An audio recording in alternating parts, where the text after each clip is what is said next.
Good morning. Happy Tuesday. This is one of just two more videos that I have for you this week. We're going to be done with videos on Wednesday, and then you're just going to be doing the section review work from your textbook. I believe everybody has a textbook, so um, that is going to be how we respond this week to the information that we're learning. Um, and we're just going to be doing Japanese culture under the Tokugawa era today, and then we're going to do a little bit about Korea tomorrow. So let's jump into it. There are going to be some important social changes that are going to take place during the Tokugawa era. And one of them is that there's going to be more trade, and especially more emphasis on the cities.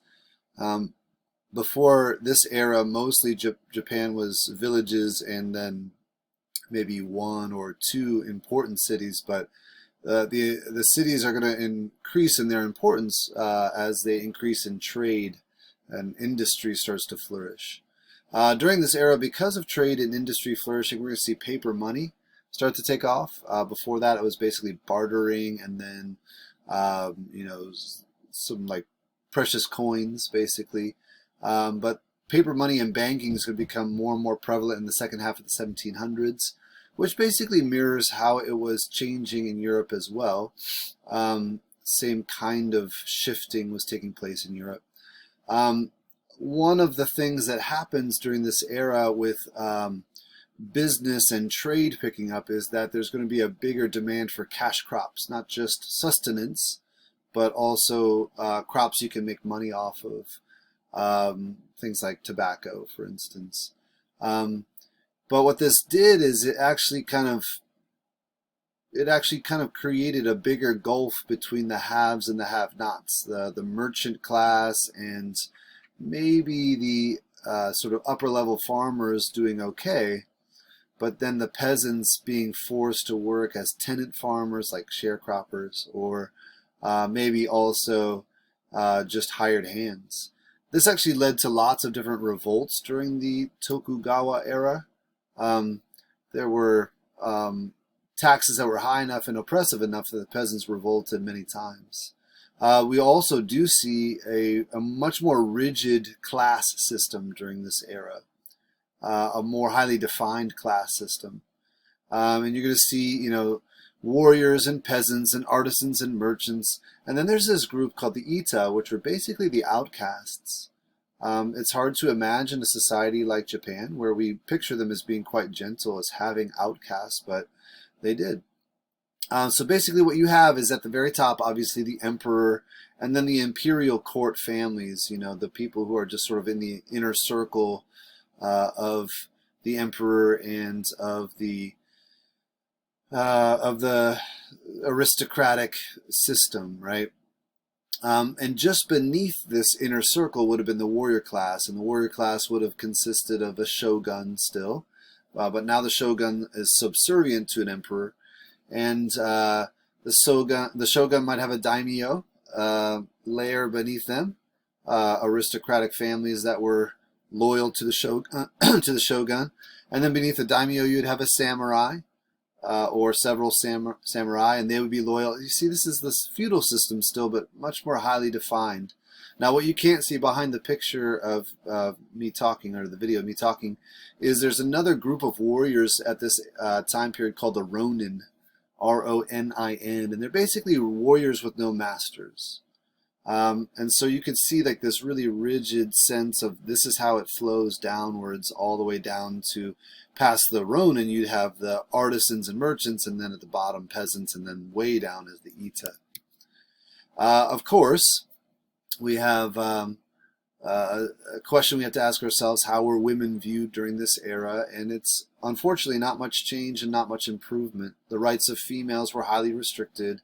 Male head of households were given broad authority over lots of things, and we see marriages being arranged, and basically the women were at the sort of the mercy of the whim of the husband or the husband's family. If they were disappointed in her in some way, they might seek for a divorce, and the whole family might actually do that. So women were definitely not valued the way they ought to be during this era. And you have sort of typical sense of valuing them for childbearing, homemaking, and sometimes working in the fields, which is a pattern we have seen obviously throughout. One improvement we do see during this era is an expansion of arts, literature and arts. And you might remember that early on, Japanese society had the sense that this was sort of beneath the male class, but that starts to shift here. Men start to get involved in this this project of literature and art. We have a couple of examples here for popular literature. We have Ihara Saikaku. Saikaku is going to write this pretty famous novel called Five Women Who Loved Love, and it's a pretty sort of tragic romance where you have five merchant women all searching for love and willing to die for it, and then basically four of them do actually end up dying for their true love. But it's a male author, and it's a romantic literature, and it stands out for this era. We also have poetry. I imagine that you have a sense that Japanese poetry is an important art form, and it is. And so you have Matsuo Basho, who's going to be living and working during this era, and many people consider him the finest Japanese poet. One of the more recognizable art forms from the Japanese that is going to launch during this this era is the Kabuki theater. And one of the interesting things about Kabuki theater is that women were not allowed on stage and were not allowed to act, and so they would female characters would be played by men in Kabuki theater, and they often sort of portrayed high-class social circles and tea houses and those kinds of things, society and culture of the elites. And so in some ways this is why it was really popular. The peasants wanted to see what it was like, and of course the elites enjoyed seeing themselves represented on stage. Now, Japanese art and literature and even architecture during this era is going to start to be influenced by European styles. They're going to start to study Western medicine and languages and painting styles, and that's going to have some influence on the Japanese. Going forward, they're going to be looking towards modernization. A few generations before China will look towards modernization.